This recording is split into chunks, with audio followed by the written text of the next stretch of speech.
আমি তোমার কি হই? মাইয়া কয় নাম্বার মা?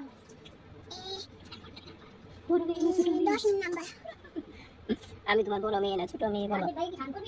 না না তোমার কয়টা ছেলে মেয়ে? মেয়ে হচ্ছে চারটা আর ফুল হচ্ছে বড় মেয়ের নাম কি? বড় মেয়ের নাম কি? বুড়ি ছোট মেয়ের নাম কি? টুকুনি বড় ছেলের নাম কি? বড় ছেলের নাম? সুকান্ত ছোট ছেলের নাম কি? বক্কা তোমার জামাইয়ের নাম কি? আমার জামার নাম স্বপন পোদ্দার। সুন্দর করে বল। স্বপন পোদ্দার তোমার কয়টা জামাই? 10টা আমি ফাই জামাই ফালতাই পরে কি করো? জামাই ফালতাই কয়দিন পর পর? একদিন